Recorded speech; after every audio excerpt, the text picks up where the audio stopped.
Well, hello, good afternoon, and good evening. Nice to see you reconnect screen, my old friend. Oh, I hope everything's going everybody's way. Speaking of old friends, I was watching something, not today. It was a few days ago. It was like a clip from an X-Men movie. And even though like Charles, even though Professor X is enemies with Magneto holds a lot of respect for Professor Xavier, right? And it really makes you think because they both know that they're somewhat enemies, but they're also friends. Some people say that's a frenemy, but maybe it reveals to us something about the nature of an enemy. Maybe it reveals to us something about the nature of an enemy. And I think a lot of people think an enemy is someone you have to hate and really, really dislike, right? But when you watch Magneto and Professor X fight, they don't really hate each other. They're just on the opposite sides of each other.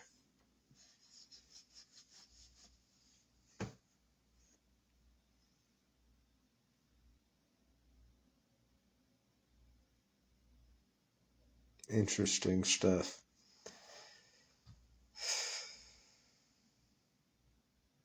I think that I think that Professor X would probably, I just feel like he would be like kind of brush off that he's enemies with Magneto. He'd be like, Magneto thinks we're enemies. I'm just trying to stop him from doing some really messed up shit. I'm just trying to stop him from doing some fucked up shit. If he thinks us enemies, I'm not his enemy. I'm just in his way. I think that's how Professor X would see it. Um, bro, that was radical. Like, and times like Magneto would pull up his arm, and he was during the Holocaust, right? And he would have numbers where they like put barcodes on human beings. That's not funny. I have a dark sense of humor. That's so out there. It's outlandishly out there. It's really bad out there. People got like stamped like a product or something. You don't think about like you think about like the very notion of dehumanization, right? It's pretty bad that you would just stamp people with a number like you put on a product or an object. That is really messed up. But anyways, I didn't come here to talk about like the Holocaust with you.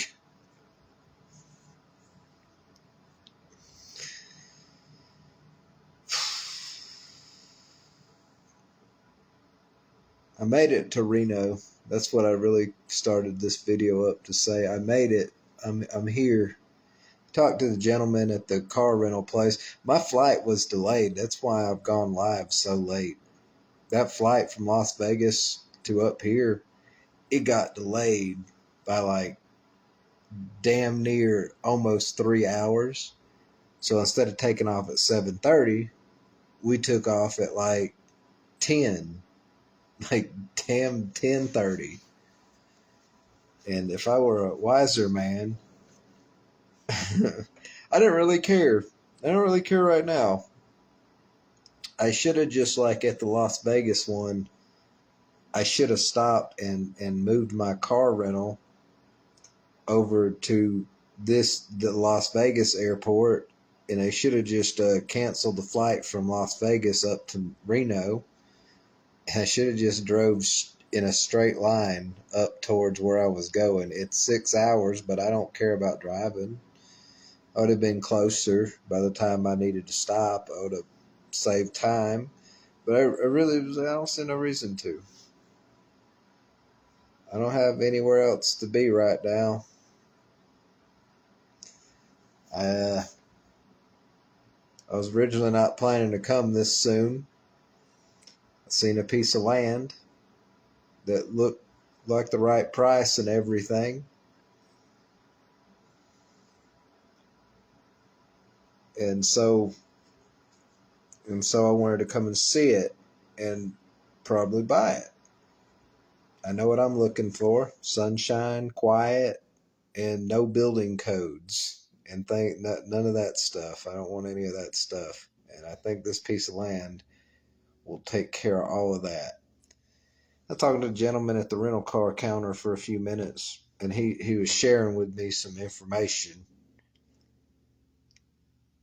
about basically arsenic in the water, right? Arsenic in the water. Like, it's a mining state. I'm sure there's a lot of pollution that goes on in the water here.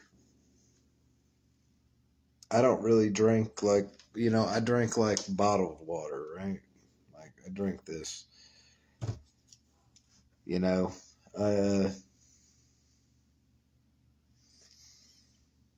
mean, I don't know if there's arsenic in like well water. A well is in the way, way, way, way future. I got a few pieces of land I'm going to be looking at tomorrow.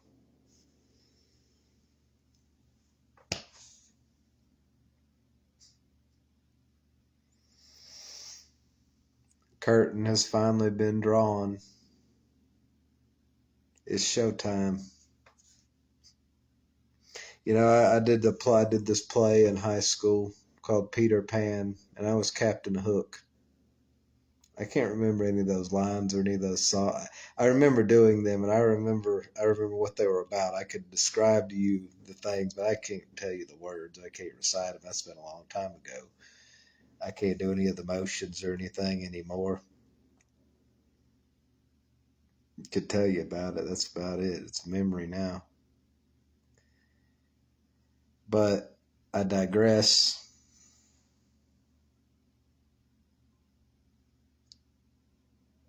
I remember one time I thought I was late, or it was magic. The show started at the same time every day for the week that it was going on.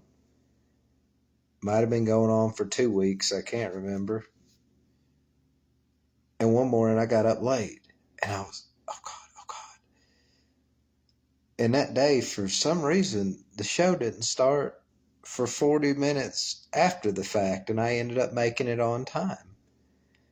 I think that I made it in time, ran through my costume on, and right as the curtain was coming up, I slid into this dog house that I slid into the scene. And something like that. That's what grace is about. You mess up once in a while. God's got unconditional grace, infinite amounts of grace. Mess up, God's there to.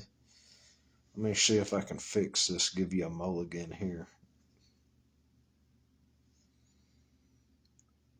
Walking inside the hotel, I considered, like, you could cancel the reservation. We could just drive out there tonight. I'm not tired. When you get off the airplane, I'm kind of feeling tired again. I'm probably going to lay down in a minute, get some sleep, get up, drive out there to the property, look at it, hang out there for a little while, and just listen.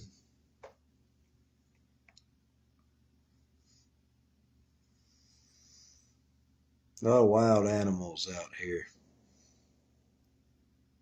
I knew that before there's wild animals in Alabama. I've seen coyotes, like foxes, everything. They're a little bit more untamed out here because even wild animals in a place like Alabama, when they're near people, they do get a little, they do get an idea. It's not like a pet level of an idea, I'm sure, but they get an idea that who people are, what people are. And but out here, it's like a lot of frontier.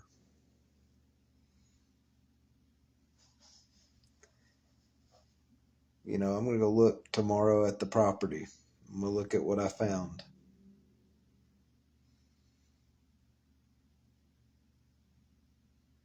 That's life, you know.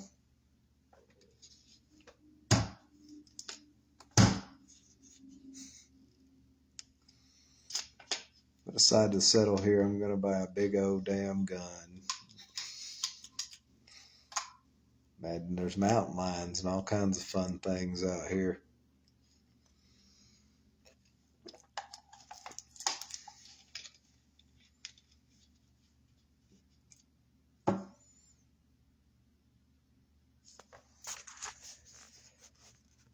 I was walking inside and I got this new phone and I dropped it. I was trying to put both my phones in my pockets because this one reacts pretty quick, but the other one, for when I need to be serious, I turn the Wi-Fi, I turn the hotspot on this one. I connect that one and I can move a lot quicker with that phone at this moment. Trying to get something productive done, you want to be able to move quickly.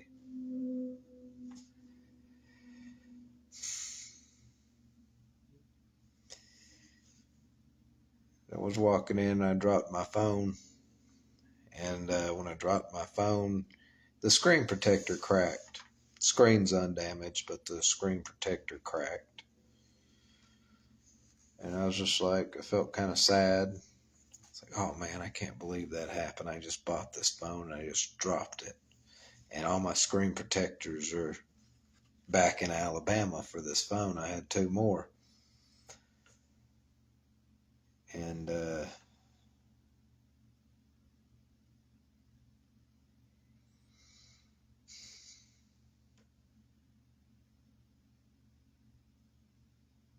think I learned some things from that.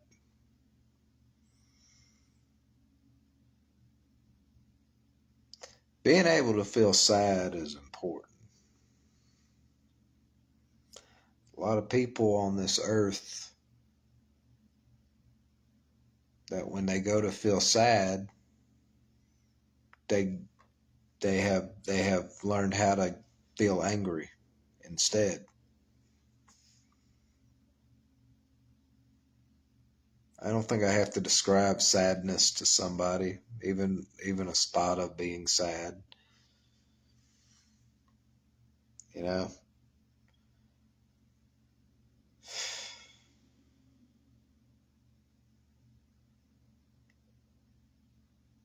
as I was being sad, it's funny how without knowing it, we associate things and memories to feelings, and then I think we get confused and we start to make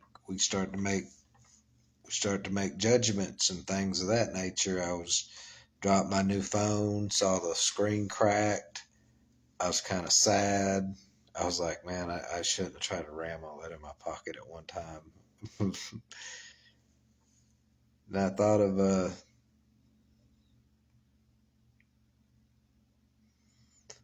of my twin there. And then that's how I learned what I'm sharing with you now is that I was like, I'm not sad about that. I'm sad I dropped my new phone, it cracked. But here comes memories, associations with that emotion. So if I wasn't knowing any better, I would say I'm sad because of that. But It ain't what triggered sadness. I dropped my phone. It cracked the screen on my new phone that I kind of like a whole lot.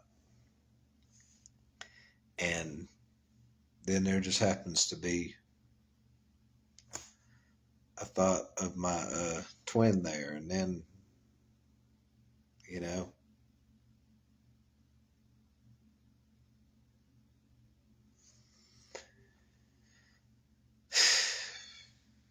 I try to be 100% realistic on here, okay? If I ever do something like really, really awesome and people go to like learn, get to know me through what I've written and through these videos and all that, I'd like them to know that it's not always graceful looking to get to where you're trying to go.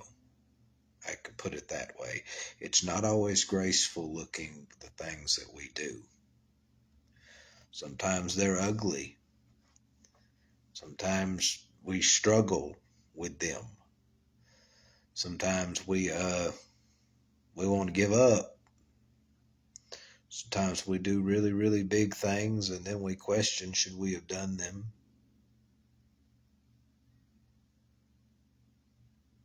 Sometimes we're sad.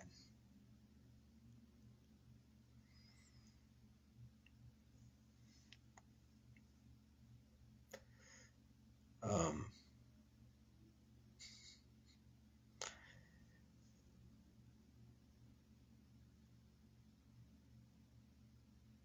I miss her.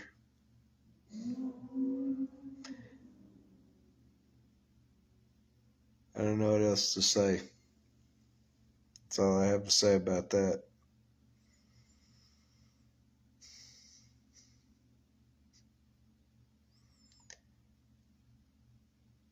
I think it'll be good to be out in the desert alone for a while.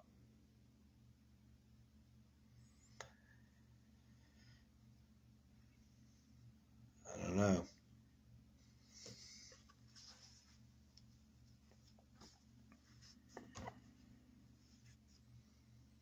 One minute we're on a mountain in a forest, and then we're in the desert.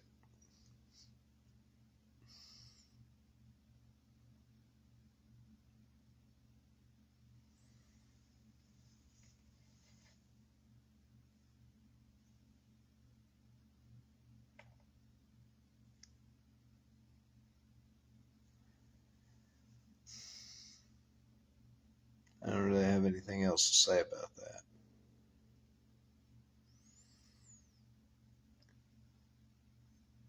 All kinds of interesting things are around every corner.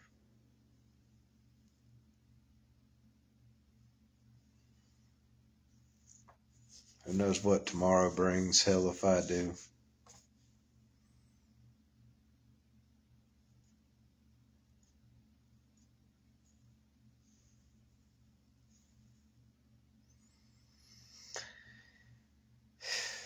This is the only moment that we can actually, this is the only time, the only second that exists is the one that we're here.